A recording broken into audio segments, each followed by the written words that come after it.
Good evening. We'll start in 10 seconds.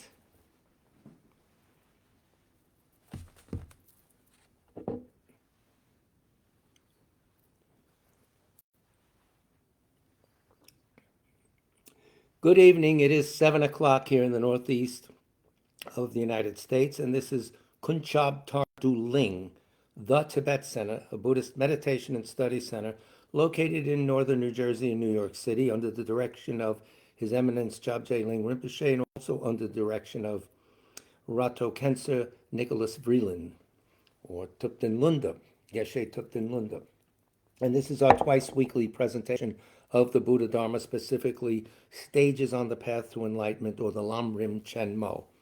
If there's problems with the sound, picture, etc., and so forth, if there's a break, please let me or Mr. Smith know right away by text.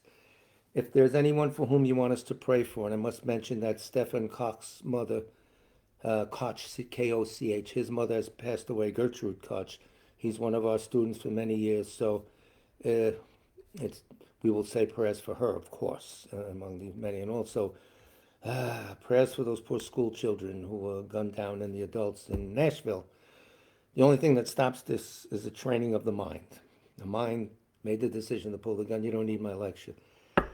It takes away your heart, doesn't it? No, we have to fight this negativity. Here's the best way. Tonight we have, I'll tag this with, it's chapter 13 of the Lam Rim, volume 3.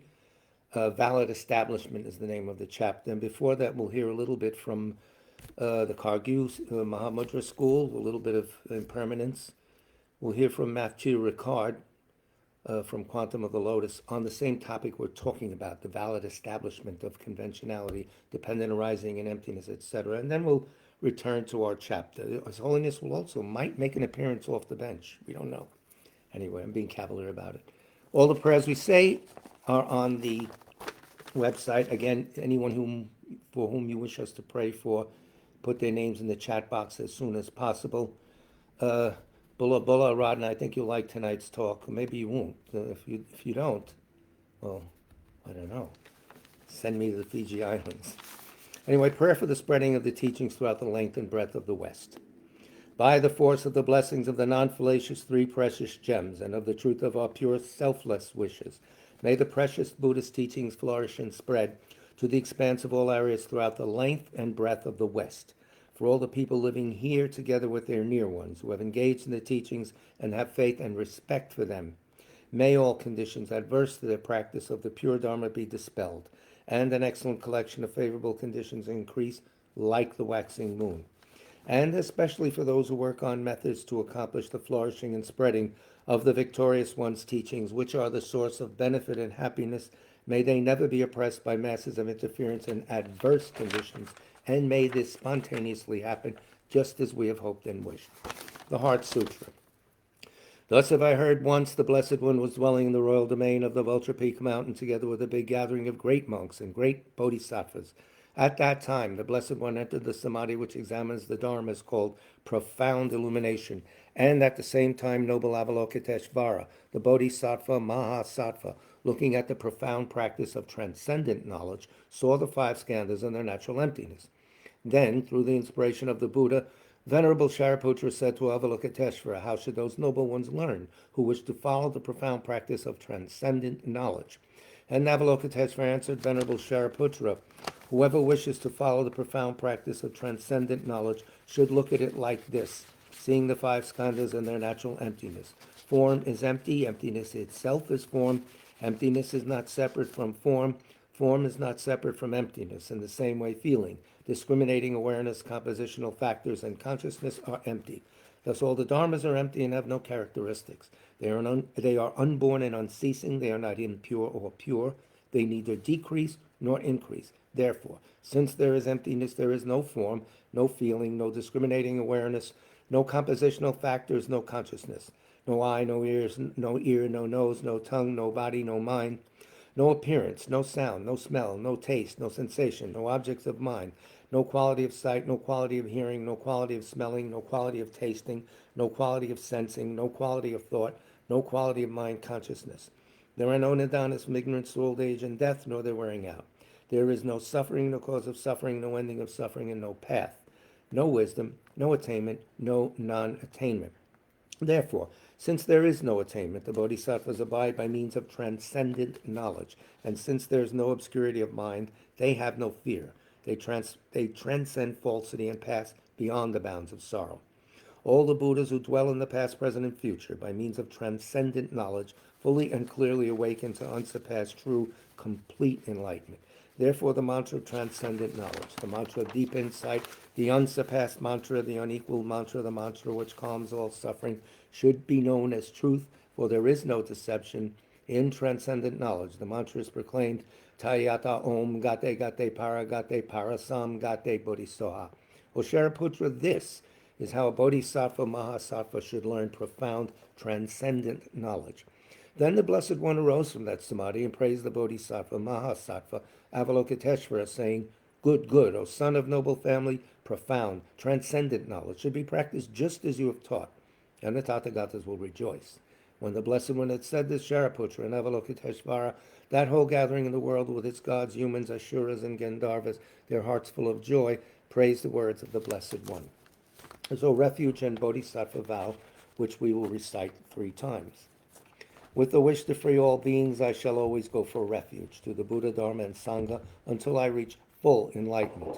Enthused by wisdom and compassion today in the Buddha's presence, I generate the mind for full awakening for the benefit of all sentient beings. As long as space remains, as long as sentient beings remain, until then may I too remain and dispel the miseries of the world. With the wish to free all beings, I shall always go for refuge to the Buddha, Dharma, and Sangha until I reach full enlightenment. Enthused by wisdom and compassion today in the Buddha's presence, I generate the mind for full awakening for the benefit of all sentient beings. As long as space remains, as long as sentient beings remain, until then may I too remain and dispel the miseries of the world. With the wish to free all beings, I shall always go for refuge to the Buddha, Dharma, and Sangha until I reach full enlightenment.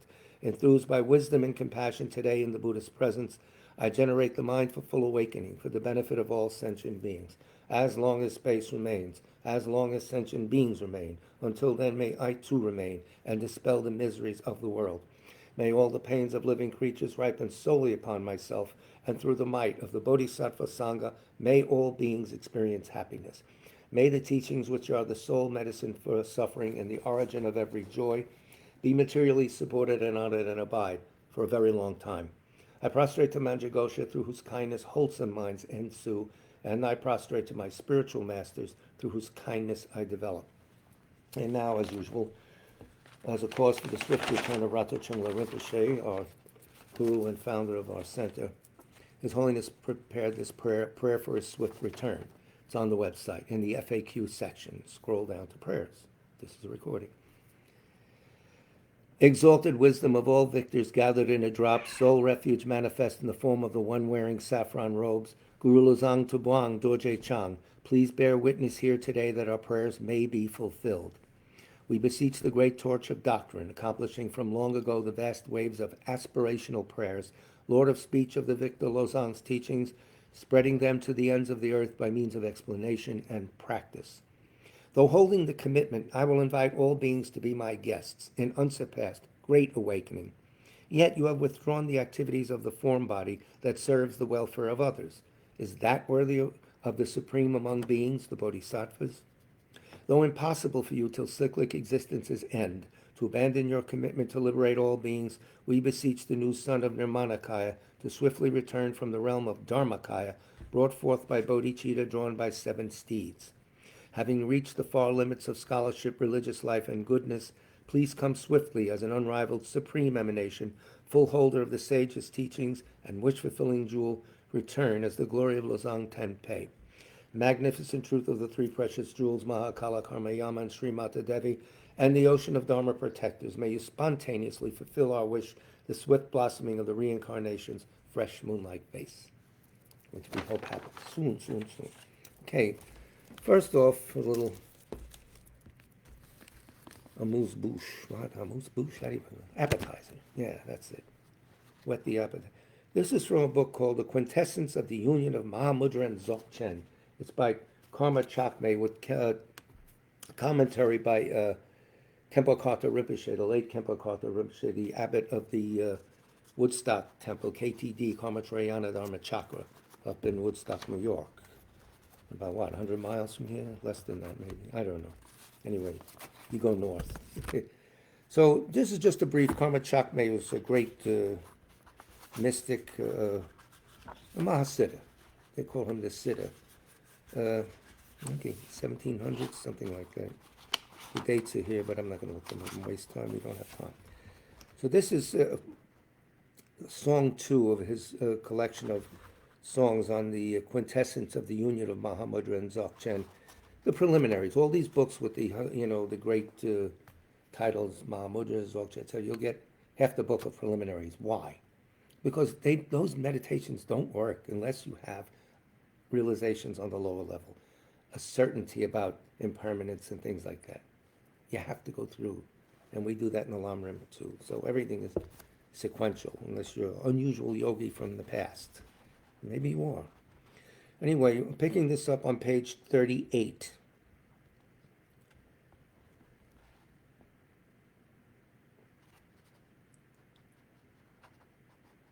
If during this time of a precious human body, this is his direct quote from Karma Chakme, not the commentary. If during this time of a precious human body that is difficult to obtain, you do not apply it to the goal of attainment, it will not be long before you have to leave it behind, to be eaten by birds and dogs or burned by fire, to the old Tibet. So at this time, bring meaning to that which now is meaningless. So the commentary by Khenpo Karthar Rinpoche. When you have acquired this precious human body that is so difficult to acquire, if you don't make use of it, then before long you'll lose this opportunity, and the body that constitutes this opportunity will be eaten by birds or dogs or will be burned up. Bye-bye.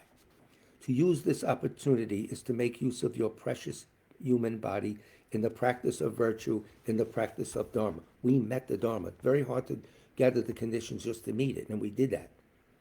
Let's not throw all that away. By doing so, he continues, you help yourself and others. You will lose this body soon because you will die in a comparatively short time, and after your death, your mind will be separated from your body. Your mind will follow the momentum of your kleshas and karma, your afflictions and karmas, and your body, which could have been so useful to you during life, will not only become useless, it will be consumed. It will either be eaten or burned. The reason this has to be mentioned is that we tend to waste most of our life in actions motivated by attachment, aversion, and apathy, or you could say ignorance. Most of the imprints we accumulate during our life are negative and are conducive to rebirth in the lower states. Therefore, make that which is meaningless meaningful. This could be phrased, make that which has no essence have an essence. He's not talking about intrinsic essence, no, different context here. Don't go crazy. Make that which has no essence or meaning have an essence. This means that your body and mind are, in a sense, meaningless or without an essence because they are only temporarily together. They are not a permanent unity. While they are together, make meaningful use of the opportunity. How do you make use of this opportunity? That's what you never ask. Well, here it is. This is in the old tradition of Tibet. And he says, keep pure all the vows and commitments you have taken, even them like a refuge vow. Some of us don't have high vows, but we have refuge, so some of us. Take and keep the one-day vows on the full moon, the new moon, and the 8th day. This is Tibetan tradition, and some of what lay people may not know about these things or have an opportunity, but let that fly, let it go. Make use of your hands with regular practice of 100 prostrations. Or as many as you can do, I would add, I don't know. Make use of the feet by circumambulating the symbols, temples, your lama's house or whatever, or books. Make use of your tongue with daily recitations and the 6 syllables. Om Mani Padme Hum. Make use of your possessions by gathering accumulations through offering and generosity. Gathering accumulations of merit by making offerings and being generous with that which you have. If you don't have, you imagine you're giving. Make use of your mind by meditating on emptiness and compassion. We'll leave it at that. Excellent book. So all of these books, as I said before, you buy them thinking you're going to get the highest knowledge in 10 minutes. And you get refuge, you get bodhicitta, which because it's needed. They don't waste your time. So, we're talking about the topic of dependent arising, conventional reality, ultimate reality, blah, blah, blah, blah. This is from one of my favorite books, and you can see it's falling apart, but I have a second one ready. Quantum and the Lotus, a dialogue between a very good astrophysicist, astronomer, I think he calls himself, Swan Tuan from the University of Virginia, and Mathieu Ricard, who is also a PhD in biochemistry and also a full monk, great yogi, great, well, you'll see how he explains himself. I don't have to toot his horn.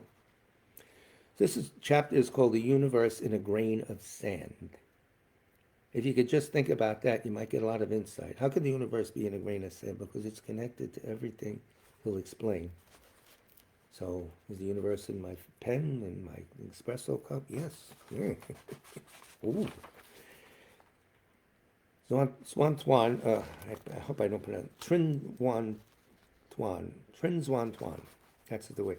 I can't pronounce Vietnamese, so anyway, he says, as we learned in the last chapter, Buddhism rejects the idea of a principle of creation as well as the radical notion of parallel universes, though it may accommodate the idea of multiple universes. Yes, we believe that. To Buddhism, the extraordinary fine-tuning of the physical constants and the initial conditions that allowed the universe to create life and consciousness are explained by the interdependence of phenomena. I think it's time to explain more about this idea. And Matthew steps up and does exactly a very good job. Venerable Matthew Ricard. To do so, he says, we must first return to the concept of relative truth. In Buddhism, the perception we have of distinct phenomena resulting from isolated causes and conditions is called relative truth. The perception we have, that's our perception of it, or delusion. He goes on. Our daily experiences make us think that things have a real objective independence. Objective meaning what? It's there, not depending on my consciousness recognizing it. Ooh. As though they existed all on their own and had intrinsic identities. But this way of seeing phenomena is just a mental construct. Even though this view of reality seems to be common sense, it doesn't stand up to analysis.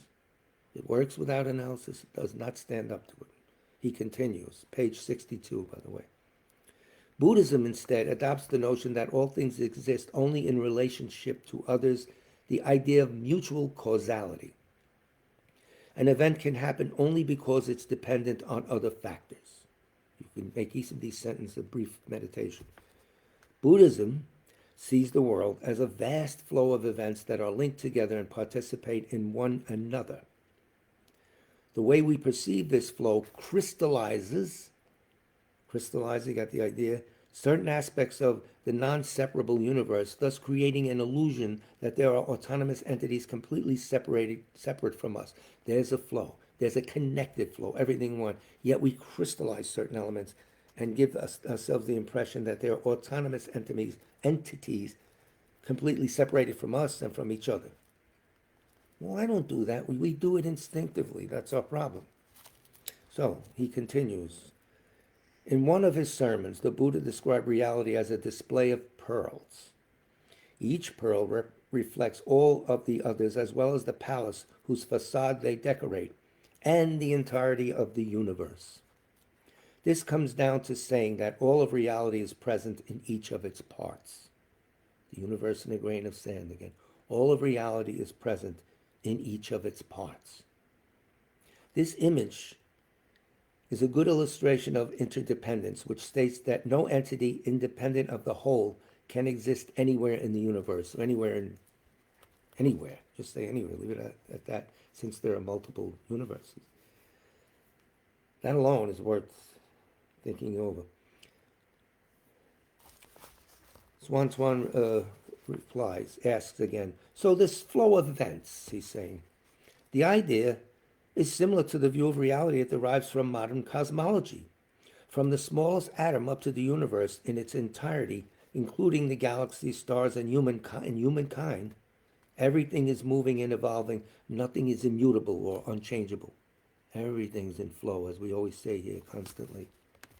Not to be cute, but because it's the truth. So Matthew responds. Matthew records. No, he responds. Not only do things move, but we see them as things only because we are viewing them from a particular angle, a thingness. Reify. Ray, the word reify comes from the Latin re, which means thing. Res, the nominate case, re, the genitive. Yeah. But anyway, we'll leave it at that. We see them as things. Why? Because we are viewing them from a particular angle. We mustn't give the world properties that are merely appearances.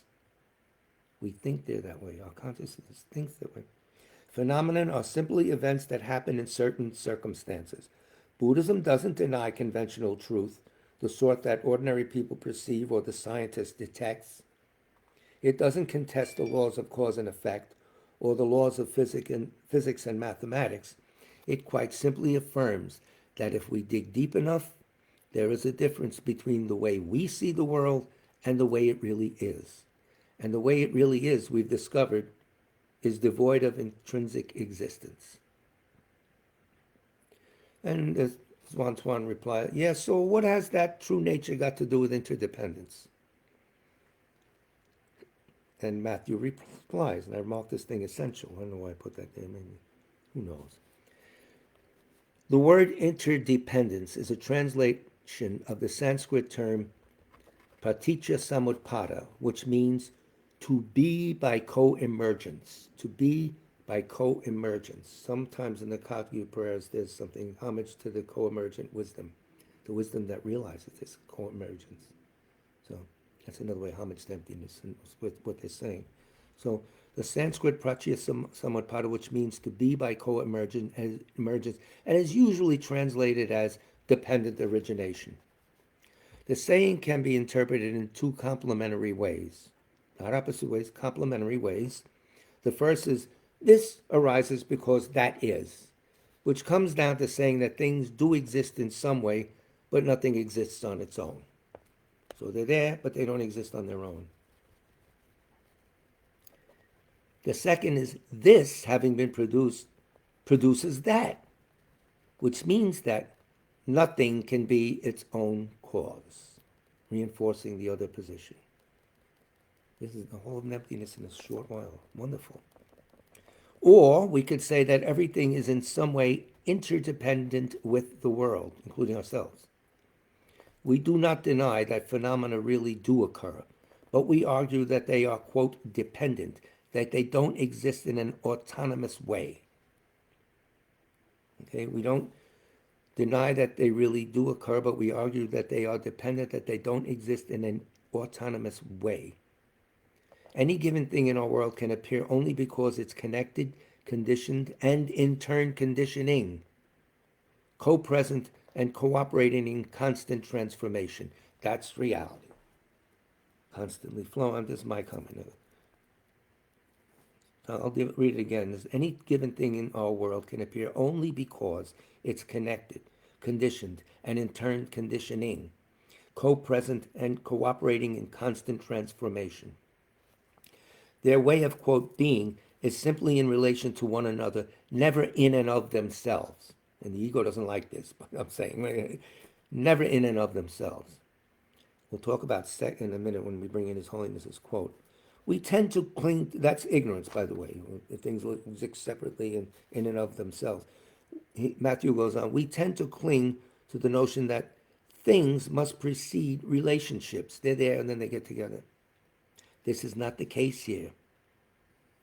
The characteristics of phenomena are defined only through relationships. Interdependence explains what Buddhism sees as the impermanence and emptiness of phenomena, and this emptiness is what we mean by the lack of, quote, reality. The lack of reality, intrinsic reality, we should add there. The seventh Dalai Lama summarized this idea in a verse. And this is from the seventh Dalai Lama's collection of poems by the lovely and talented, translated by Glenn Mullen, the lovely and talented. No, wonderful human being, great guy. Here's the seventh Dalai Lama's four-line statement. Understanding interdependence, we understand emptiness. Understanding emptiness, we understand interdependence. This is the view that lies in the middle, and which is beyond the terrifying cliffs of eternalism and nihilism. Matthew goes on. Another way of defining the idea of interdependence is summarized by the term Tantra, which stands for a notion of continuity and the fact that everything is part of the whole so that nothing can happen separately. Ironically, though we might think that the idea of interdependence undermines the notion of reality, in the Buddhist way of thinking, and this is what interdependence actually allows for reality to appear. Stating the same argument Nagarjuna does and everyone else, Without emptiness, nothing functions. Let's think about an entity that exists independently from all others. Suppose there was one, theoretically. As an immutable or unchangeable, you could say, an autonomous entity, it couldn't act on anything or be acted on itself. For phenomena to happen, independence is required. This argument refutes the idea of distinct particles that are supposed to constitute matter. Distinct, not just little particles that we see, distinct particles that constitute matter. What's more, this interdependence naturally includes consciousness. We're not just talking about physical, it includes consciousness. The reality of any given object depends on a subject that is aware of that object. Subject being a mind, This was what the physicist Erwin Schrödinger meant when he wrote, quote, without being aware of it and without being rigorously systematic about it, we exclude the subject of cognizance from the domain of nature that we endeavor to understand. We step with our own person back into the part of an onlooker who does not belong to the world, which by this very procedure becomes an objective world.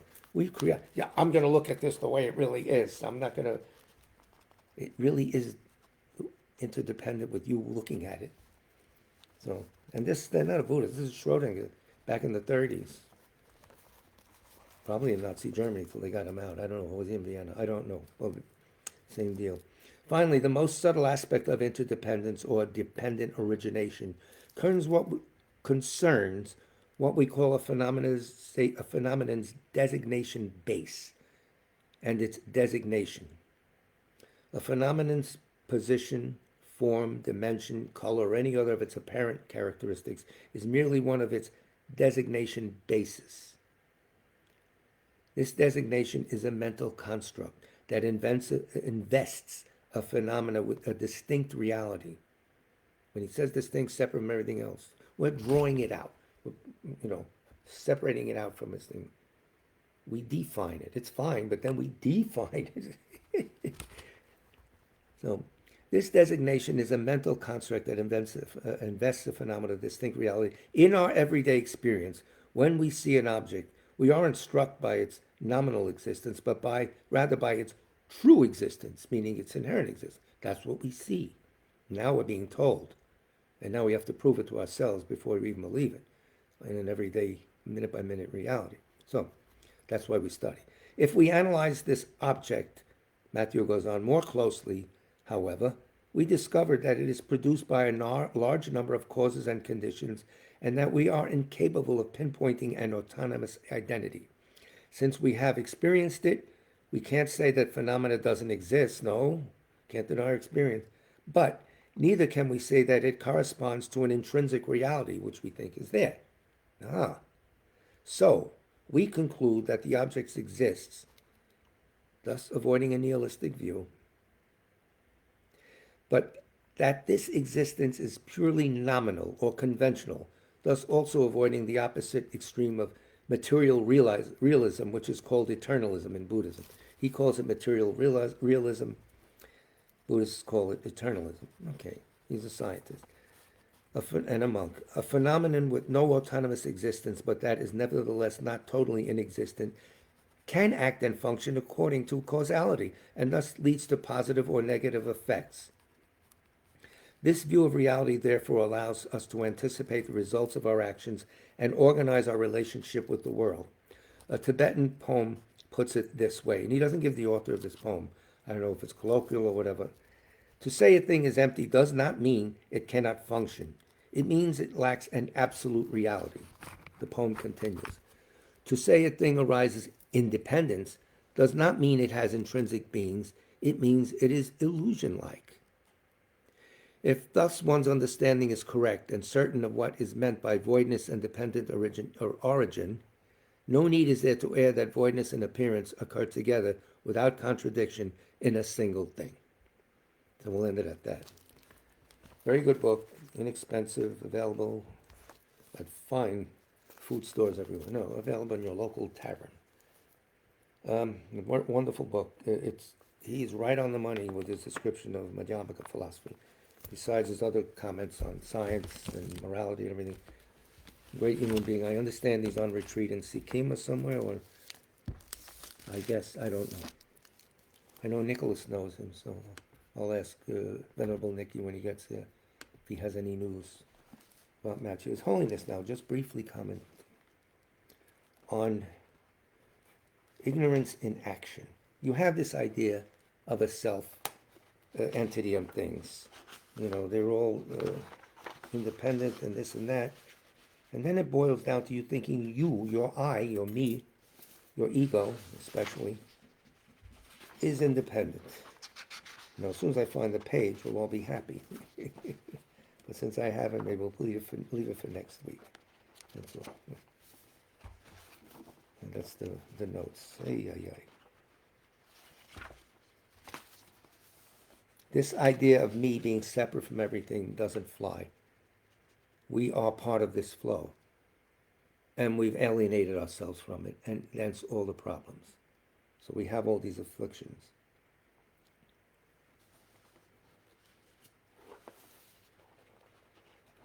We'll leave it at that because I don't want to waste your time thumbing through things. And it's time anyway because it's 7:31.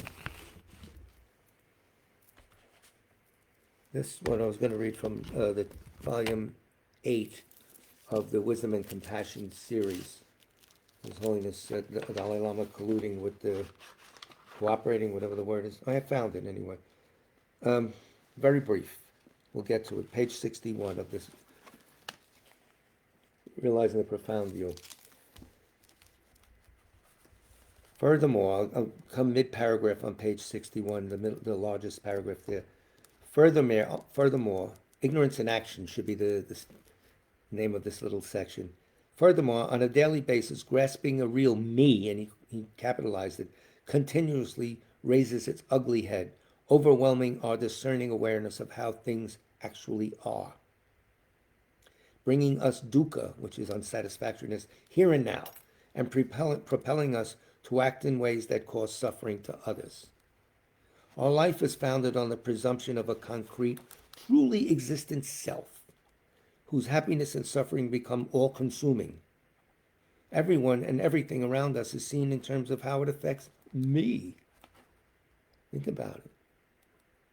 Seeing life through the tiny periscope of I and mine, we judge everyone and everything in terms of whether they further or interfere with my happiness. This view of life is extremely limiting and causes us to feel alienated from others and alone in the universe. Realizing that such grasping is erroneous and dismantling it opens the door to understanding people and things as they actually are, empty of inherent existence and utterly dependent. And this leads to freedom. All right, I'm glad I found it, because you never know. I might not be here tomorrow, or next week, or an hour from now, who knows. Cheerful. I'm very much cheerful these days. We left His Holiness, but I'll pick up Geshe Sopa's commentary briefly before we go back into His Holiness, because I left the LAM Chenmo, and that I marked. We're in volume 3. The topic is valid establishment, what's legit about. I left on page 166, 2/3 down of volume 3 of the LAM. Here's the commentary, just pieces of it, to get us back in the groove, and then we'll go back to the LAM. Geshe Sopa.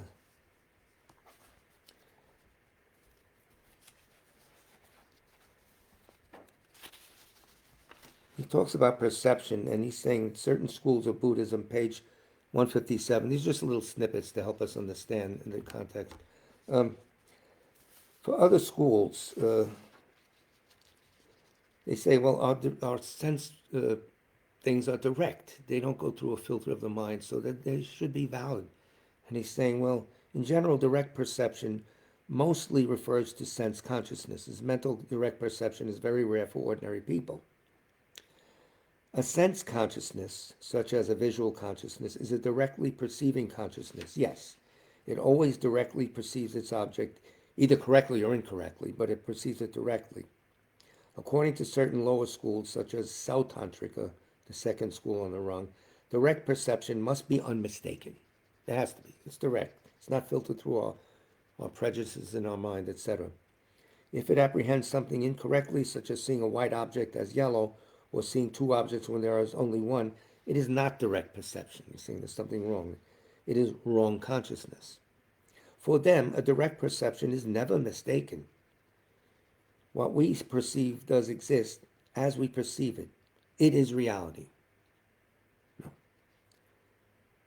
That's their viewpoint. We directly perceive things such as color, shape, and sound. We apprehend these objects as they truly, inherently are. According to Dharmakirti, a sense consciousness sees its object directly, and what it perceives is not different from the object's reality. And he's going to go through this a little bit. This is important, because when they present low rig, they present it from mind and mental events, etc., mind and mental factors. They do it through this school's viewpoint, and then they drop that, because it's easy to explain, and then they say, well, there's a little something more. As soon as this is Dharmakirti's presentation as rewritten, as soon as a sense consciousness directly perceives something, a thought usually arises in the mind instantly. There's Harry, or whatever. Thought is not direct perception. So it immediately jumped off the rail of direct perception. Thought understands what is perceived and gives a name to it. You may think, I saw that, or I heard that, or I smelled that. For example, if we see a tree, we can close our eyes and still know the tree, and we can identify and remember it. The direct perception in this case is a visual consciousness, but the identification is a conceptual thought. Good to sort things out this way. It's very, even though it's not the final way, it's very good for mapping the mind and sorting things out.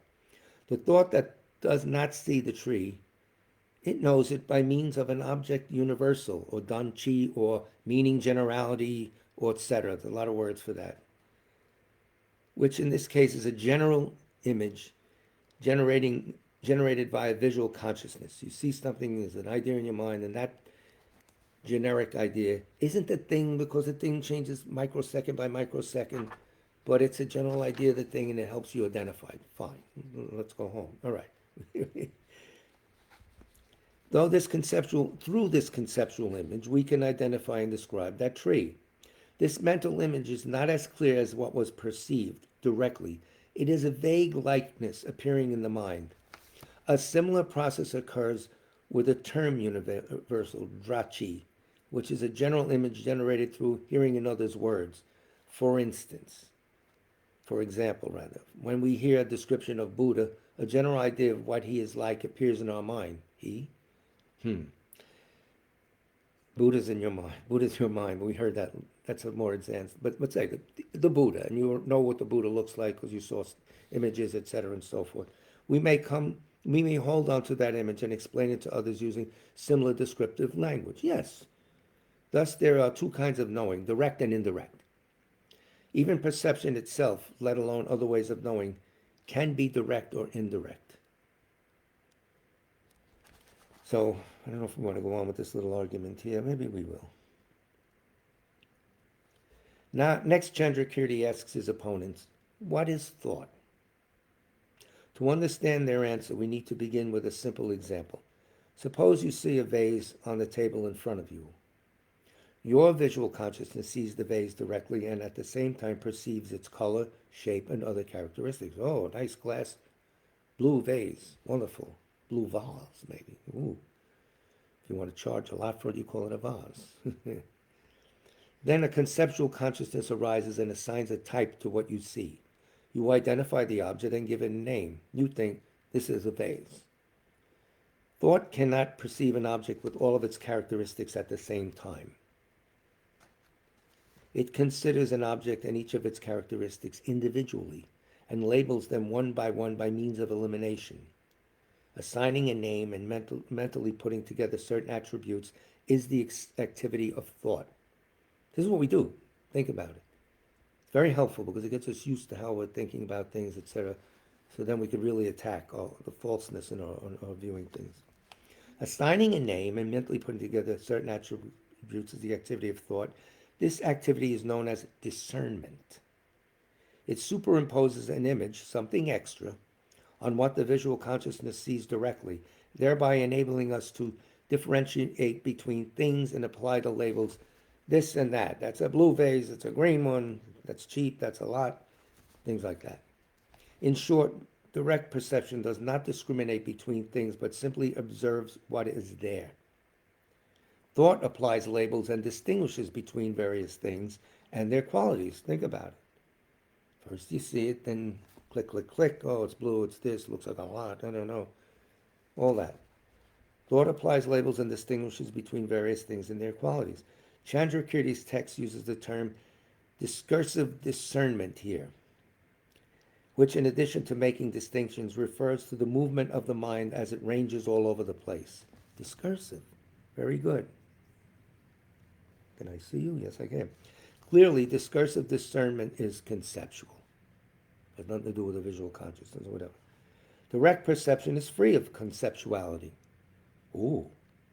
According to the lower schools, all five sense consciousnesses perceive their objects and their objects' characteristics directly. Thus, a sense consciousness is valid with regards to its perceived object. They're saying, we say, yeah, it's a vase, it's not a horse, but it doesn't exist inherently. But that's later on. Let's not jump to the conclusions. We'll see it on the final. It perceives its object to exist by way of its own characteristics, not dependent on other things. That's how it exists. Because it's red, because it's blue, whatever.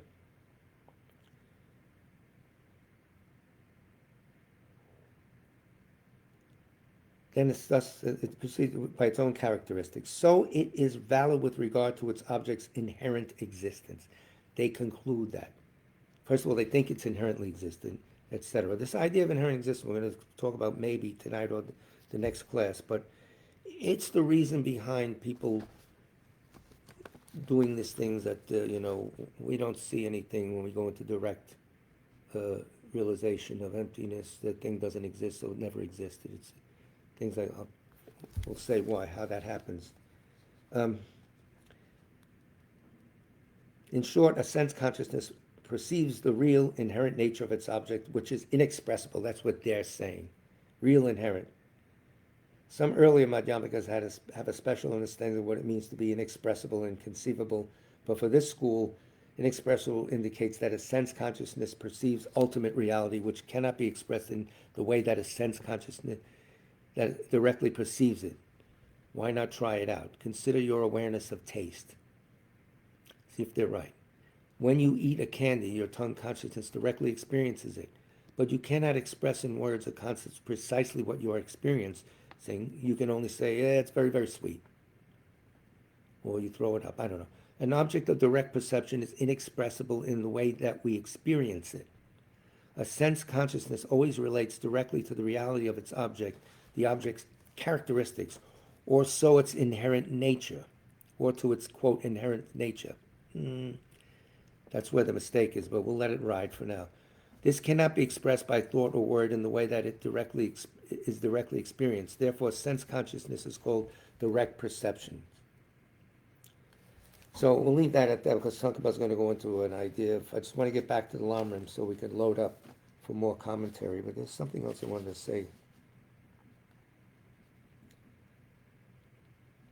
The Sautantrikas, the little bottom of page 159 of Geshe Sopa. This is very interesting. The Sautantrikas, this school, do not claim that the ultimate truth is shunyata because they do not recognize it. In short, to the logicians and other realists, the five sense consciousness are unmistaken consciousness that perceive their objects' intrinsic characteristics, of which there's none, because we logically prove that later on, Therefore, direct perception apprehends the inherent nature of form, sound, and all other such objects. But when the heart seers are no form, no inherent form is what they mean. That's what that no is going to. Let them have their little fun here. But what they're doing in these lower schools is sorting things out for us so we can present a nice target to knock down later on. You have to do this. It's helpful. You can't jump in at the end. You can't crash the party. You have to bring something at the beginning, be invited. It is by nature of the sense object's inherent nature that the five sense consciousnesses are valid knowing. Well, real truths are ultimate truths. In contrast, the conventional truths are not real truths. This is their viewpoint. They are created by thought and do not exist by way of their own characteristics, this school claims. What's out there is out there. I saw it. Don't tell me. Shut up. Uncaused space, for example, does not exist as a real physical object. It is a conceptual construct that exists only through being labeled and thought. Sounds good. Think carefully. For the logicians and realists of the lower schools, conventional truths do not exist from their own side. They are conceptually created. So that's their viewpoint. A little sticky, a little complicated. So we're talking about the argument in the Lamrim Chenmo, where we left off, with the dollar bill marker, which is still around. We have only a few minutes, so without going through the Lamrim, I'll just give you the gist of the argument. We're saying that how could these people say that we used an ultimate analysis looking for the emptiness of something and the object isn't there? So therefore it doesn't exist. When they have this argument. No, it doesn't. It doesn't exist at all because our ultimate equipoise of emptiness didn't see it. They're not stupid. They don't want to hear that. No, it's conventionally, it's relatable, it's fine, it's okay. There is a convention. No, I didn't see it in the highest reasoning. It's not there. What's the problem? They've had a strong yogic experience of non-duality, subject and object in a clear void, not there. They come out of that and they say, that's the real reality. The rest of this is just junk. It's just, we'll have to teach this to normal people, but the real reality is that the thing not there. What happened? It's very hard. Rinpoche told this to my wife more than once because she asked questions. He said, it's very easy to have initial realization of emptiness, to realize the void, subject and object merge into a clear vacuity.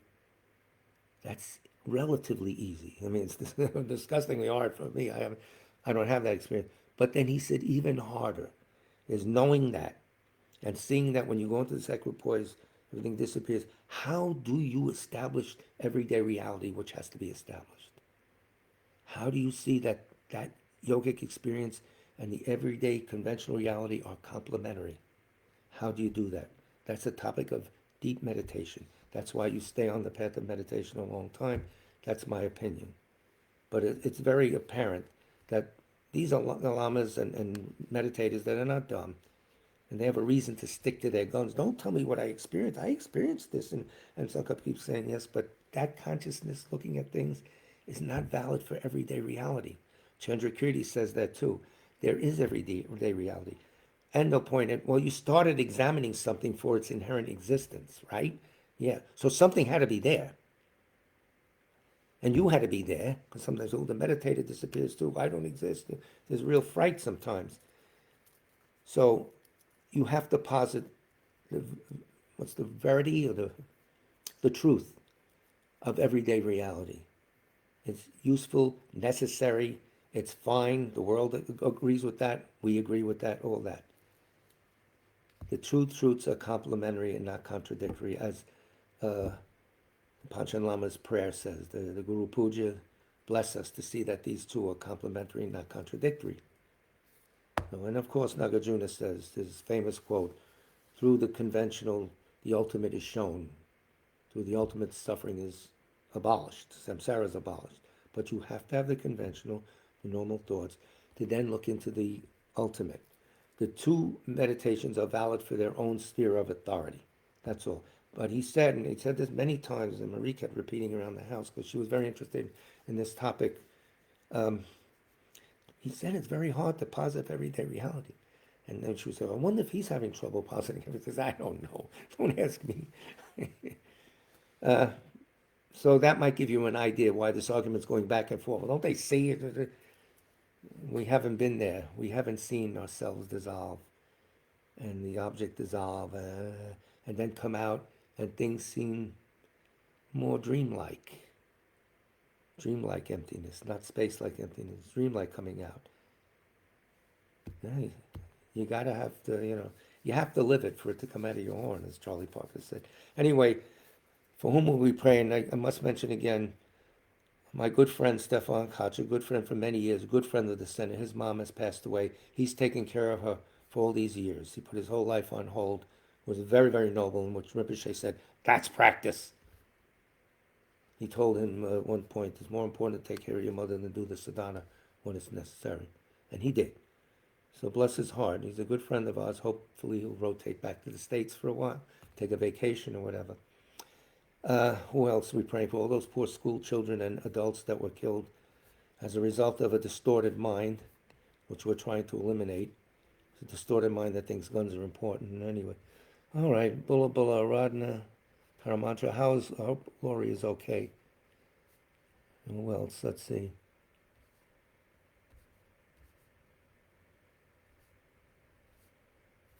Condolences, thank you. All right, I can't see any more. There must be more there because I don't see the whole deal.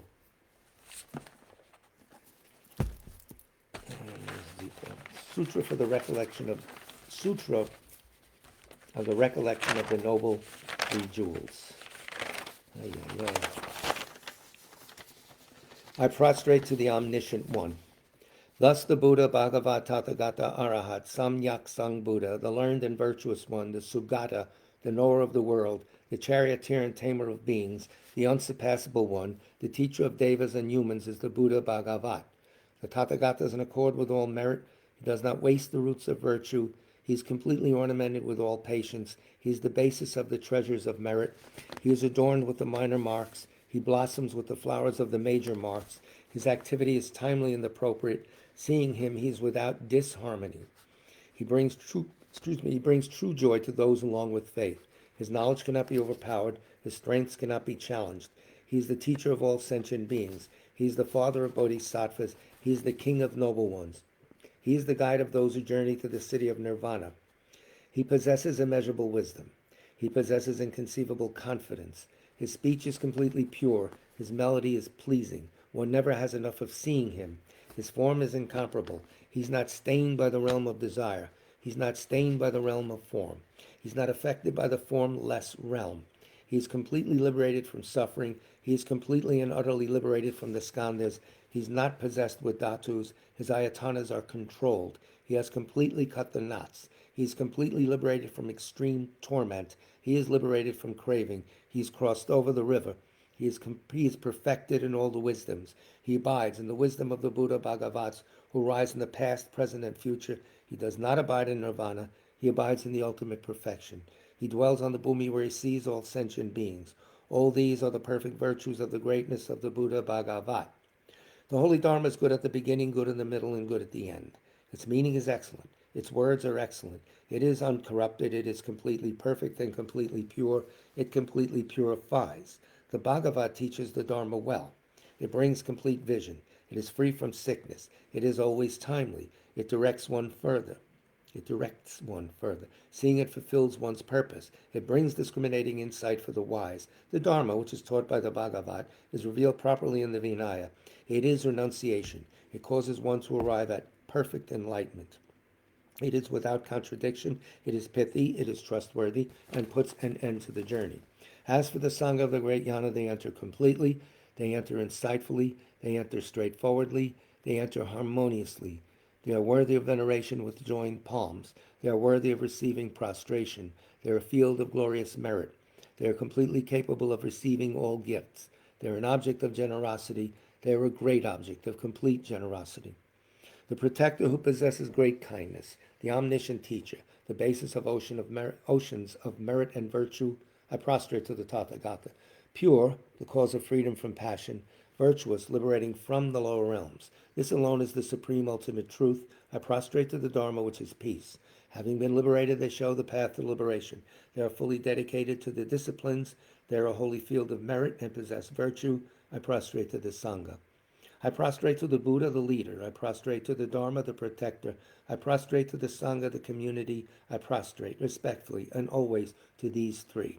The Buddha's virtues are inconceivable. The Dharma's virtues are inconceivable. The Sangha's virtues are inconceivable. Having faith in these inconceivables, therefore the fruitions are inconceivable. May they be born in a completely pure realm and get quickly enlightened and come back and straighten out this poor world. Pardon me. As a cause, further cause for the quick return of Rato Chögyam Rinpoche, His Holiness recommends we say this prayer for the flourishing of Losang Tsong-kha-pa's, Je Tsong-kha-pa's teachings. Prayer for the flourishing of Je Tsong-kha-pa's teachings on our website, of course. Though he's the father, producer of all conquerors, as a conqueror's son, he produced the thought of upholding the conqueror's dharma in infinite worlds. Through this truth, may the conqueror Losang's teachings flourish. When of yore in the presence of Buddha Indraketu, he made his vow. The conqueror and his offspring praised his powerful courage. Through this truth, may the conqueror Losang's teachings flourish. That the lineage of pure view and conduct might spread, he offered a white crystal rosary to the sage, who gave him a conch and prophesied. Through this truth, may the conqueror Losang's teachings flourish. His pure view free of eternity or destruction, nihilism or eternalism, okay?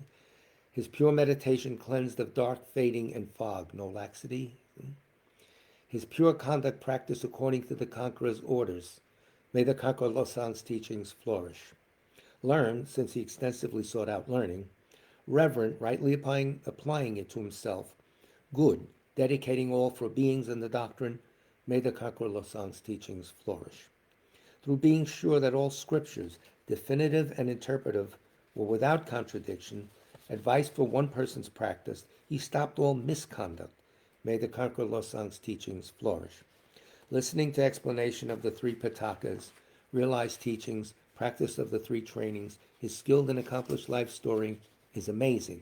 May the conqueror Losang's teachings flourish. Outwardly calmed and subdued by the hearer's conduct, the foundational path, inwardly trusting in the two stages practice, generation and completion, Tantra, they're all complementary. The Theravada, the Hinayana path, Theravada, foundational vehicle, Mahayana, Tantra, he saw them as complementary, which we have to do too. The two stages practice, he allied without clash the good paths of Sutra and Tantra. May the conqueror Losang's teachings flourish. Combining voidness explained as the causal vehicle, with great bliss achieved by method, the effect vehicle. Great bliss indicates Tantra. Heart essence of 80,000 Dharma bundles, may the conqueror Losang's teachings flourish. By the power of the ocean of oath-bound doctrine protectors, like the main guardians of the three beings past, the quick-acting Lord, Vaishravana, Karma-yama, may the conqueror Losang's teachings flourish. In short, by the lasting of glorious gurus' lives, by the earth being full of good, learned, reverent holders of the teaching, and by the increase of power of its patrons, may the conqueror Losang's teachings flourish. So as usual, we move on to, as soon as I find the text, since I should have memorized it after all these years, but my mind is leaving me. I don't know where it's going, but 8 verses on training the mind. With the determination to accomplish the highest welfare of all sentient beings, who surpass even a wish-granting jewel, I will learn to hold them supremely dear. Whenever I associate with others, I will learn to think of myself as the lowest amongst all, and respectfully hold others to be supreme from the very depths of my heart. In all actions, I will learn to search into my mind, and as soon as a disturbing emotion arises, endangering myself and others, I will firmly face and avert it. I will learn to cherish ill-natured beings, and those oppressed by strong misdeeds and sufferings, as if I had found a precious treasure difficult to find. When others out of jealousy treat me badly, with abuse, slander, and so on, I will learn to take all loss and offer the victory to them. When the one whom I benefited with great hope unreasonably hurts me very badly, I will learn to view that person as an excellent spiritual guide.